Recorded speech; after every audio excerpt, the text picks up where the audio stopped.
Hello students, class 9 के social science के अर्थशास्त्र के पाठ 1 पालमपुर गांव की कहानी के फर्स्ट पार्ट में आपका स्वागत है। बच्चों, इस पार्ट में हम मल्टीपल चॉइस क्वेश्चंस, फिलअप्स और ट्रू फॉल्स करेंगे। तो मल्टीपल चॉइस क्वेश्चंस के साथ शुरुआत करते हैं बच्चों। प्रश्न नंबर 1, निम्नलिखित में से कौन सा प्राकृतिक संसाधन नहीं है? प्राकृतिक संसाधन जो हमें प्रकृति से मिलता है वो होता है। तो देखिए इसमें से कौन सी चीज़ है जो प्रकृति से नहीं मिलती। तो ऑप्शन ए, सड़कें ऐसी चीज़ है जो प्रकृति से नहीं मिलती, इसलिए इसका आंसर है सड़कें। प्रश्न नंबर 2, पालमपुर गांव में उच्च जाति के परिवारों की संख्या कितनी है? इसका उत्तर होगा ऑप्शन ए, 80। प्रश्न नंबर 3, गांव में उपलब्ध सरकारी सुविधाओं के आधार पर आप पालमपुर को कैसा गांव मानते हो? इसका ऑप्शन बी राइट होगा।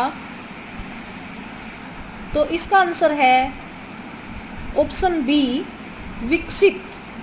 पालमपुर गांव एक विकसित गांव है। प्रश्न नंबर 4, वस्तुओं के उत्पादन के लिए किस चीज़ की आवश्यकता है? किसी वस्तु के उत्पादन के लिए भूमि की आवश्यकता भी होती है, पूंजी की आवश्यकता भी होती है और श्रम की आवश्यकता भी होती है। इसलिए इसका ऑप्शन डी, उपर्युक्त सभी राइट आंसर होगा। प्रश्न नंबर 5, निम्नलिखित में से कौन सा स्थायी पूंजी नहीं है? इसमें नगद पैसे स्थायी पूंजी नहीं है, इसलिए ऑप्शन ए राइट होगा। प्रश्न नंबर 6, कच्चा माल और नकद पैसे किस प्रकार की मुद्रा है? इसका ऑप्शन बी राइट आंसर होगा, कार्यशील पूंजी। प्रश्न नंबर 7, निम्नलिखित में से कौन सी खरीफ की फसल नहीं है? इसका उत्तर होगा ऑप्शन बी, गेहूं। प्रश्न नंबर 8, पालमपुर गांव में सिंचाई का क्या साधन है? इसका ऑप्शन बी राइट आंसर है, नलकूप। प्रश्न नंबर 9, हरित क्रांति का संबंध किस क्षेत्र से है? इसका ऑप्शन बी आंसर होगा, कृषि। प्रश्न नंबर 10, गेहूं की फसल की बिजाई की जाती है। गेहूं की फसल की बिजाई नवंबर महीने में की जाती है, इसीलिए ऑप्शन ए नवंबर में राइट ऑप्शन होगा। प्रश्न नंबर 11 है, गांव के युवक किशोर का क्या व्यवसाय है? इसका उत्तर होगा ऑप्शन सी, भैंसा गाड़ी के साथ परिवहन। प्रश्न नंबर 12 है, पालमपुर गांव के युवक करीम का क्या व्यवसाय है? इसका उत्तर ऑप्शन सी होगा, कंप्यूटर केंद्र खोला है। प्रश्न नंबर 13 है, मिश्री लाल का क्या व्यवसाय है? इसका उत्तर ऑप्शन ए होगा, गुड़ बनाने का व्यवसाय। प्रश्न नंबर 14 है, पालमपुर में अधिकांश परिवार हैं।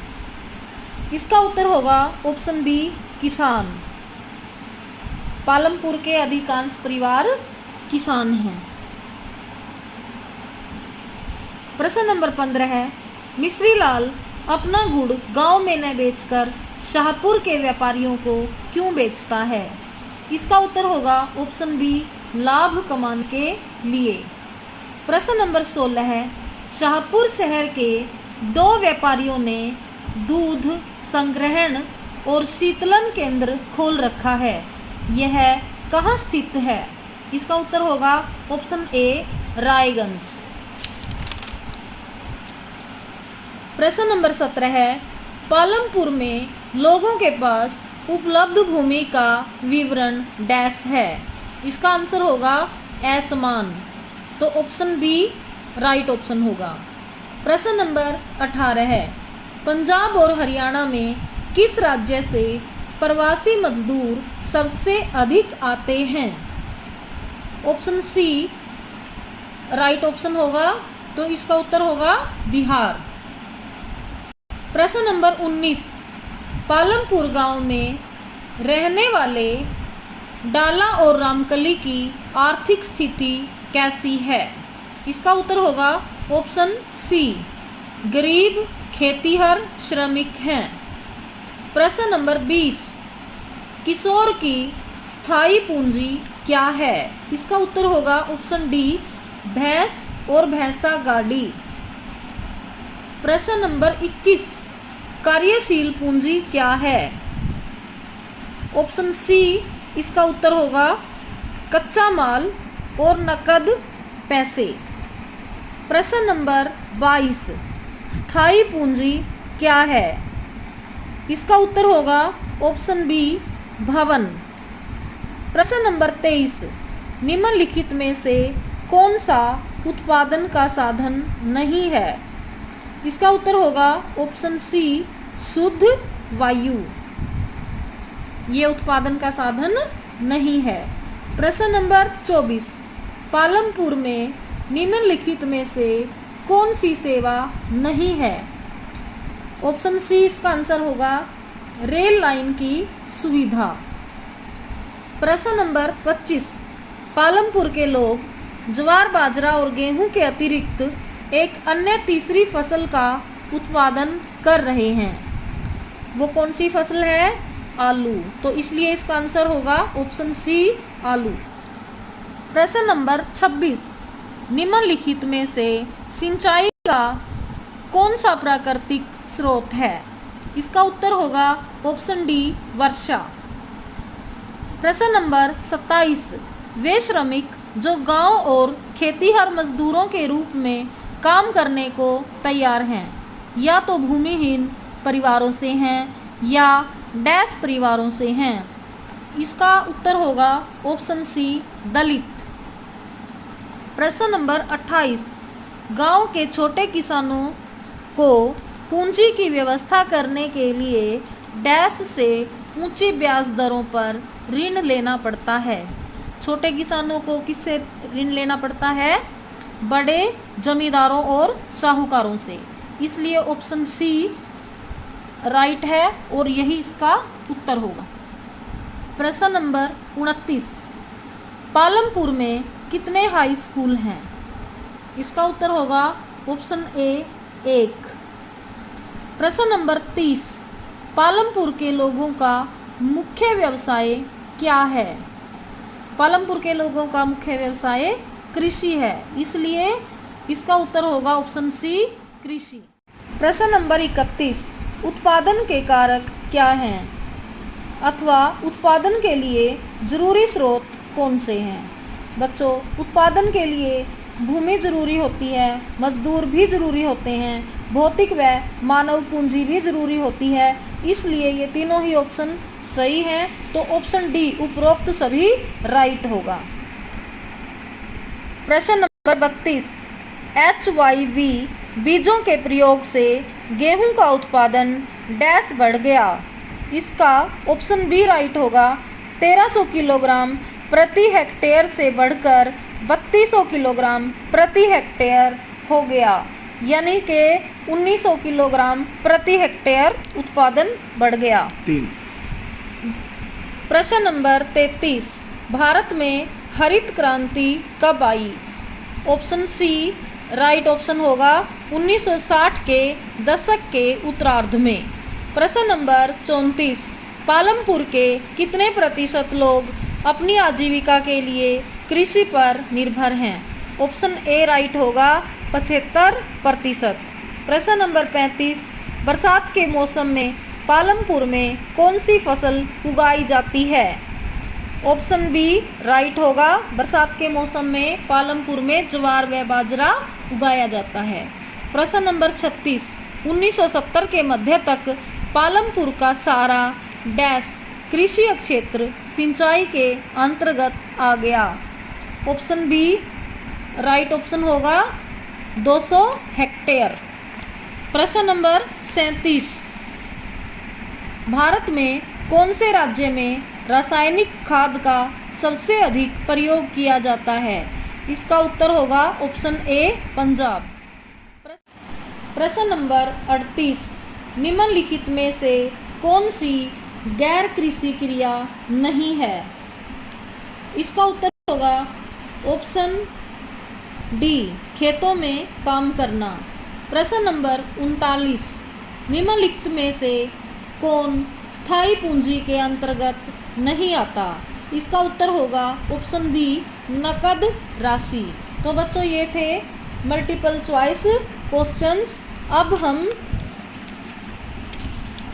फिलअप्स करेंगे। 3 निम्नलिखित फिलअप्स करेंगे। नंबर 1, पालमपुर गांव के कुल 450 परिवारों में से उच्च जाति के डैश परिवार अधिकांश भूमि के स्वामी हैं। इस फिलअप में आएगा 80। नंबर 2, औजारों, मशीनों तथा भवनों को डैश पूंजी कहा जाता है। इस फिलअप में भरेंगे स्थायी पूंजी। नंबर 3, कच्चे माल तथा नकद पैसों को डैश पूंजी कहा जाता है। इस फिलअप में भरा जाएगा कार्यशील पूंजी। नंबर 4, पालमपुर में किसान एक वर्ष में डैश अलग अलग प्रकार की फसलें पैदा कर सकते हैं। इस फिलअप में भरेंगे 3। नंबर 5, भूमि एक डैश संसाधन है। इस फिलअप में भरेंगे प्राकृतिक। नंबर 6, पंजाब में डैश का अधिक प्रयोग करने के कारण मिट्टी की गुणवत्ता में कमी आई है। इस फिलअप में भरेंगे रासायनिक खादों। नंबर 7, सरकार द्वारा खेतों में काम करने वाले श्रमिकों के लिए एक दिन का न्यूनतम वेतन डैश रुपए निर्धारित किया गया है। इस फिलअप में भरेंगे 60। बच्चों ये थे फिलअप्स। अब हम ट्रू फॉल्स करेंगे। सत्य असत्य बताओ। नंबर 1, पालमपुर में कृषि के साथ साथ गैर कृषि क्रियाएं भी की जाती हैं। ये कथन सत्य है। नंबर 2, पालमपुर में अनुसूचित जाति के लोगों की संख्या कुल जनसंख्या का 1/3 है। ये कथन भी सत्य है। नंबर 3, पालमपुर गांव में रोगियों के उपचार के लिए निजी औषधालय उपलब्ध नहीं है। ये कथन असत्य है। नंबर 4, पालमपुर की अधिकतर भूमि पर कृषि नहीं की जाती। ये कथन भी असत्य है। नंबर 5, HYV बीजों के प्रयोग के फलस्वरूप कृषि उत्पादन में गिरावट आई है। ये कथन भी असत्य है। नंबर 6, पंजाब में कृषि के आधुनिक तरीकों का प्रयोग सर्वप्रथम पंजाब, हरियाणा तथा पश्चिमी उत्तर प्रदेश में किया गया। ये कथन सत्य है। नंबर 7, रासायनिक उर्वरक मिट्टी में उपस्थित जीवाणुओं तथा सूक्ष्म अवयवों को कोई हानि नहीं पहुंचाते। ये कथन असत्य है। तो बच्चों आज के लिए इतना ही करते हैं। धन्यवाद।